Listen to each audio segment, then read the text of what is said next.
2026 পাৰ হৈ গৈ আছে, 27 আহিব ধৰিছে বন্ধুসকল, আৰু কিমান দিন অপেক্ষা কৰিব জবৰ ক্ষেত্ৰত। গতিকে নতুন এটা অপৰচুনিটি আকৌ আহিছে বন্ধুসকল, ADAD 3.0। গতিকে চান্স মিছ নকৰিব বন্ধুসকল। এটা লাইফৰ চিৰিয়াছ মেটাৰ হয়, আপোনালোকে একদম চিৰিয়াছলি চাওক। মাত্ৰ এবাৰ কোৱালিফাই কৰক, গোটেই জীৱন আপোনালোকে শান্তিমতে থাকিব পাৰিব বন্ধুসকল। নমস্কাৰ, পুনৰ মুকলি হ'ব ADAD 3.0। প্ৰায় আপোনালোকৰ 20,000 প্লাছ ভেকেঞ্চি থাকিব। গম পাই চাগে, অসম চৰকাৰে প্ৰতিশ্ৰুতি দিছে প্ৰায় 2 লাখ চাকৰি মুকলি কৰিব। তাৰে ভিতৰত আপোনালোকৰ ADADত এইবাৰ বহুত বেছি ভেকেঞ্চি থাকিব বন্ধুসকল। ৰেডি হৈ যাওক। আৰু কিমান দিন অপেক্ষা কৰিব, ইমান দিন অপেক্ষা কৰিছে, এতিয়া ফাইনেলাইজ আপোনালোকৰ এইকেইদিনৰ ভিতৰত নিযুক্তি পত্ৰ আপোনালোকে লাভ কৰিব যদি কোৱালিফাই কৰিব পাৰে ADAD। গম পাই চাগে ADAD কেণ্ডিডেট কিমান থাকে, ধৰি লওক 15 লাখ 20 লাখ কেণ্ডিডেট থাকে। তাৰে ভিতৰত যদি আপোনাৰ নামটো ৰাখিব হয় বন্ধুসকল, প্ৰিপাৰেশ্যন কৰিব লাগিব। গম পাই চাগে, এইটো এনেকুৱা এটা এক্সাম যিটো কোৱালিফাই কৰিলে ডাইৰেক্ট আপোনালোকৰ 60 বছৰ 60 ইয়াৰ পৰ্যন্ত আপোনালোকৰ পাৰ্মানেণ্ট জব হৈ যাব। কোনো ধৰণৰ আপোনালোকৰ টেম্পৰাৰী জব নাথাকিব, পাৰ্মানেণ্ট জব। আৰু ইয়াৰ চেলাৰী কিমান আপোনালোকে গম পাই চাগে, চেলাৰী প্ৰায় আপোনালোকে ষ্টাৰ্টিং 30,000ৰ পৰা ষ্টাৰ্টিং হৈ পেলাই প্লাছ আপোনালোকৰ 85,000 প্লাছলৈকে গুচি যায় গ্ৰেড যিবোৰ এয়াৰ মানে কেণ্ডিডেট আছে। ভাবকচোন বাৰু, এনেকৈ এটা জবৰ অপৰচুনিটি আপুনি কিয় বাৰু এৰিব। গতিকে এটা সুন্দৰ সোণালী সুযোগ 2026ত পাব গৈ আছে বন্ধুসকল। অসম চৰকাৰে মুকলি কৰিব। গতিকে যদি নামটো ৰাখিব হয়, কাৰণ ইমান যদি কেণ্ডিডেটত আপোনালোকে হেৰুৱাই পেলাই এটা ভাল ফলাফল কৰি আপোনালোকে যদি কোৱালিফাই কৰিব বিচাৰিছে, তেন্তে লাগি যাওক বন্ধুসকল।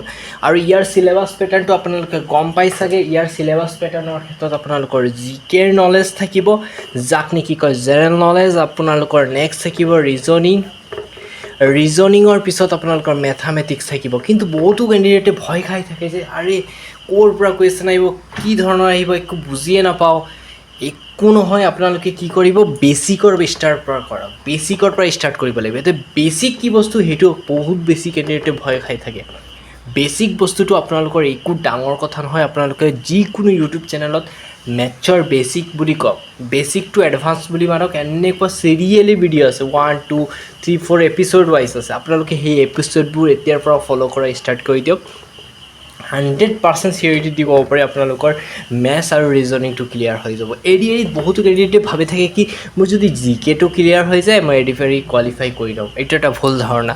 ইয়াৰ মেইনটো হৈছে আপোনালোকৰ মেথছ আৰু ৰিজনিং। যদি মেথছ ৰিজনিং আপোনালোকৰ টাৰ্গেট পইণ্টটো যদি অলপ ষ্ট্ৰং হৈ যায়, তেন্তে 100% আপোনালোকৰ ইম্পৰ্টেণ্ট ডাটাবোৰ আপোনালোকে পাই যাব আৰু এইটো কোৱালিফাই কৰিবৰ কাৰণে আপোনালোকৰ সক্ষমতা অৰ্জন কৰিব। কাৰণ GKত কেনেধৰণৰ কুৱেশ্যন আহে কোনো নাজানে। যদি আপোনালোকৰ ৰিজনিং আৰু মেথামেটিক্সত ভাল মাৰ্ক এটা আহি যায়, তেন্তে আপোনালোকৰ কাট অফত ধুনীয়া এটা মাৰ্ক অপৰচুনিটি আহি যাব। গতিকে বন্ধুসকল, ভাবিছে যদি মই 2026ত 3.0ত কোৱালিফাই কৰিম, গতিকে এতিয়াৰ পৰা লাগি যাওক। আপোনালোকৰ ওচৰত কি নাই, সকলো আছে।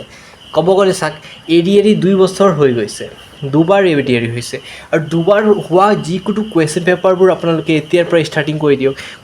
আৰু কুৱেশ্যন পেপাৰ ফ'ল' কৰি 100% হেল্পফুল হয়। কাৰণ কুৱেশ্যন পেপাৰত আপোনালোকৰ চবতকৈ ডাঙৰ বস্তু এটা থাকে, সেইটো হ'ল পেটাৰ্ণ।